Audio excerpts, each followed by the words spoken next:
Well, for patient investors in Treasury Wine estate, it's time to crack open a bottle of Yellow Glen at least, as the company returns to profit $77.6 million from last year's loss of over $100 million. The company had a rough ride since splitting off from Foster's in 2011, the low point 2 years ago when countless bottles of wine were deliberately smashed in the US during a wine glut. But the last year has been a good vintage for Asian drinkers, with booming sales of Treasury's top-end wines in China, Korea and Singapore driving the result. Chief Executive Michael Clark says this year marks a reset for TWE, which is a relief after the board turned down a private equity offer late last year. I spoke to him from Melbourne. Mike Clark, the market was clearly very pleased with the results. You've got the problem of excess wine in the US behind you now. Was that what drove such a focus on inventory and supply chain management across the firm? Tikki, yeah, great result for the business. I'm really pleased with what the team's delivered around the world. I suppose in some regards, making sure that we don't go down the path of repeating some of the sins of the past is key. But I think it's broader than that. The best way to get our business to perform and to deliver on a sustainable basis is to, one, ensure that we can drive top-line momentum, which is why we're marketing our brands more aggressively than ever done in the past. And we're also trying to grow the brands globally, so build the brand presence globally.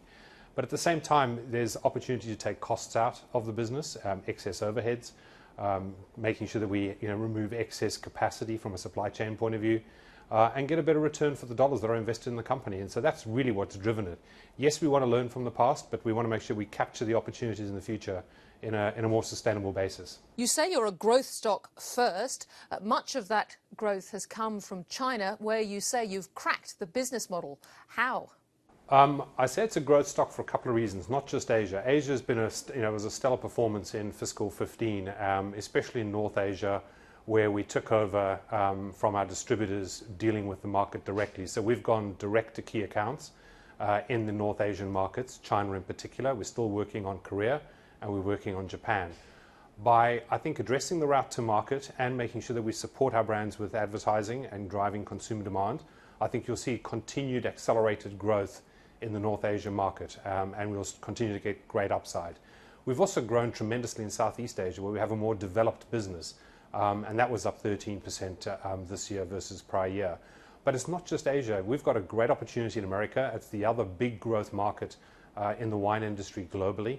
I think we're well placed. If you look at our luxury prestige portfolio, which is products that sell above $10 a bottle, we've grown that business 18, 19, 20% over the last 12 to 18 months.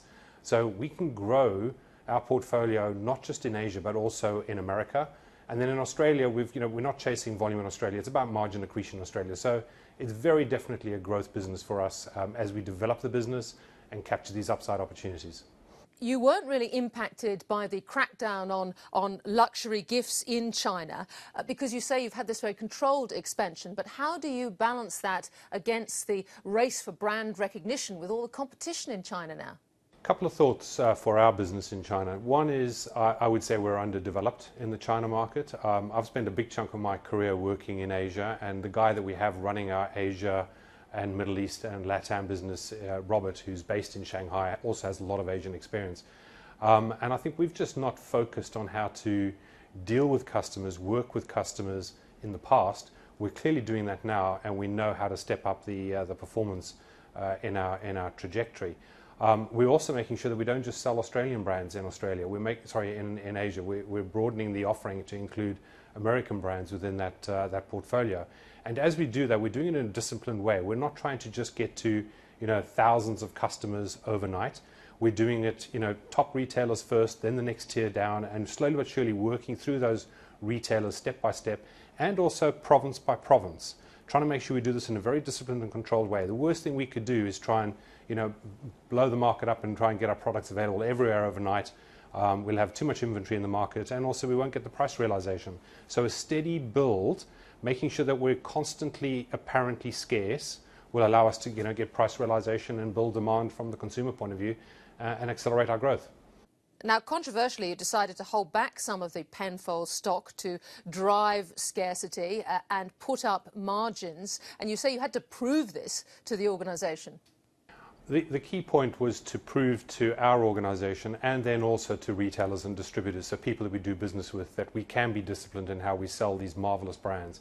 I mean, we're very lucky. We've got an awesome portfolio of brands here in Australia as well as in America. And the worst thing we can do is try and sell everything in one go. And if we can try and, first of all, market the brands, get the consumer pull, build that demand, where not just consumers are asking for it, but distributors and retailers are asking for it, that allows us to then sell those brands to the consumers through distributors and retailers in a very disciplined way. And therefore, over time, common sense, it will lead to margin accretion for the retailer, for the distributor, as well as for ourselves. So everybody wins. That's what we're trying to actually achieve. The good thing is we've proved that in fiscal 15, especially with Penfolds. Now the key thing is to prove to the organisation we can do it across the rest of the portfolio. What's pleasing in the result is our priority 15 brands, which accounts for about 80% of our business, grew 13% in fiscal 15. So we definitely have the tools there to do it, and that's why I still think we're a growth business. You've also driven a cultural change. You've got a consumer-driven marketing surge. You talk about JWT being with you, and consumers, I hear, have till, September 1 to pick up their fridge. So a couple of points there. Yes, the reason for bringing in J. Walter Thompson is I have worked with them in the past. We needed surge capacity to help strengthen our marketing organisation, just because I wanted to start getting ahead of the curve. I didn't want to just get marketing programs in place for fiscal 15. We wanted marketing programs and innovation in place for fiscal 16, i.e. next year. And we announced today a fantastic portfolio of innovation that we're launching over the next 6 months. We didn't have anything like that, this time last year. And so starting to get ahead of what the retailers are looking for, ahead of what consumers are looking for, again, to just keep building that demand for our brands as we go forward. So that's from a brand innovation point of view. To your point on the promotion activity, the fridge promotion, the wine cabinet promotion that we did this year, it's a repeat of what we did last year, except this year it's bigger. We've included not just Penfolds, but it includes Wynns, it includes Wolf Blass. It's way bigger than it was last year. We're ahead of last year's sales. We're selling not just small fridges, we're also selling large fridges, 120 bottle fridges. In fact, we're selling more large than small fridges.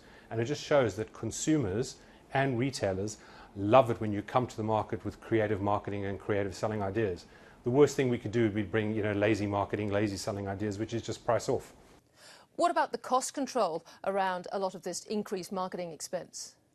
Well, Tiki, first of all, we've funded it out of the cost savings that we delivered during the course of the year. We've taken over $40 million of central overhead costs out.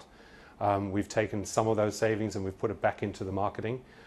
Clearly, to your point, we want to make sure that we spend that money well. We get a good return for that. So we've put internal metrics in place to ensure that there are appropriate returns for those investments. Those returns will get better and better as we build that marketing muscle in our organization, and as we start proving to retailers and distributors that we're a great partner to do business with, because we'll grow their business, we'll grow our business, and obviously please consumers at the same time with creative marketing. You're also driving much more the masstige, the mass prestige and luxury end of the business rather than the commercial side, which has got much more competitive. Is there a chance that you would actually offload all your commercial end at some stage? Well, the first point, we're focused on both. So I think, if we look at the luxury prestige part of our portfolio, that is generally a higher margin proposition, sells at above $10 a bottle. And clearly that's where marketing helps differentiate the proposition versus other competitors. And obviously if we get that right, you get margin accretion in the business, which is clearly an upside.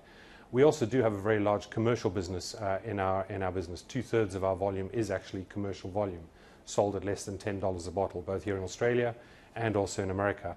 We do want to get that right. We want to make sure that we can improve the profitability of our commercial portfolio. We're doing that through the supply chain optimization, i.e. taking out excess capacity, taking out costs, improving the margins on those commercial propositions, which allows us to be more competitive through tactical advertising programs versus competition, which would include private label. So we want to actually strengthen both the luxury and also the commercial sides of the business. And we're already doing that in fiscal 15, and you'll see even more of that in fiscal 16 going forwards. With regard to separating the commercial piece, that's clearly an option we'd have sometime in the future. This is the second turnaround that you've led after Premium Foods in the UK. Now, private equity KKR were offering $5.20 to shareholders almost a year ago. Could they have done any better, do you think? Interesting question. It's hypothetical. It's not the reality. We are where we are. We're now at above $6 a share today, which is great.